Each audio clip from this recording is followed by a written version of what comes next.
अस्सलाम वालेकुम। मेरा नाम डॉक्टर अख्तर फरीद सिद्दीकी है और मैं कंसल्टेंट साइकाइट्रिस्ट हूँ। अगर आप ये वीडियो देख रहे हैं तो हो सकता है कि आप वो शख्स हैं जो हंसता तो है लेकिन दिल से खुश नहीं है। लोगों के दरमियान होते हुए भी अकेला महसूस करता है। रात को बिस्तर पर लेटते हैं लेकिन नींद नहीं आती, दिमाग बंद नहीं होता, सोचें ख़त्म नहीं होती और कभी कभी दिल ऐसे घबराता है जैसे कुछ बहुत बुरा होने वाला हो।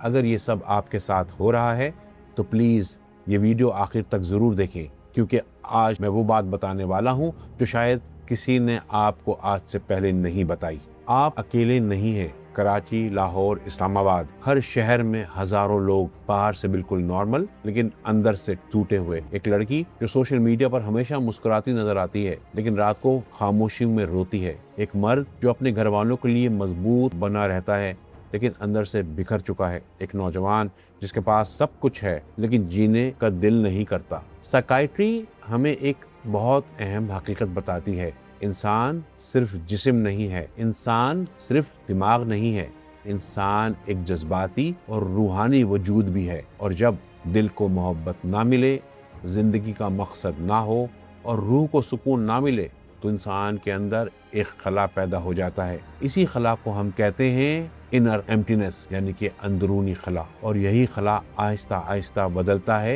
एंजाइटी में, डिप्रेशन में, पैनिक अटैक्स में। लेकिन मसला ये है कि हम इसको बीमारी नहीं समझते।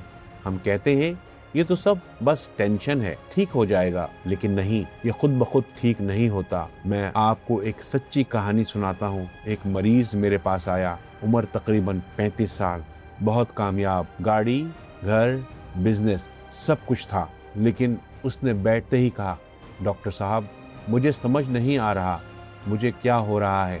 दिल घबराता है, सांस तेज हो जाती है, रात को नींद नहीं आती। मैंने इससे पूछा, आप आखिरी बार कब खुश हुए थे? वो खामोश हो गया।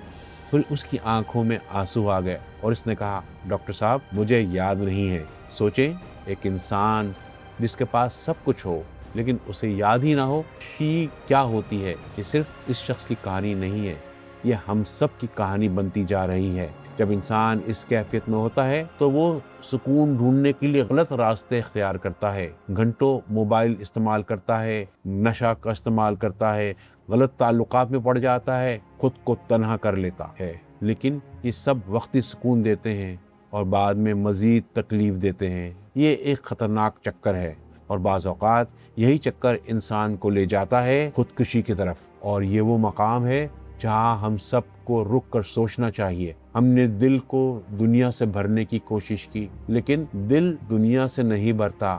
दिल सिर्फ एक चीज़ से भरता है और वो है अल्लाह का जिक्र। जब इंसान अल्लाह से दूर हो जाता है तो दिल बेसुकून हो जाता है।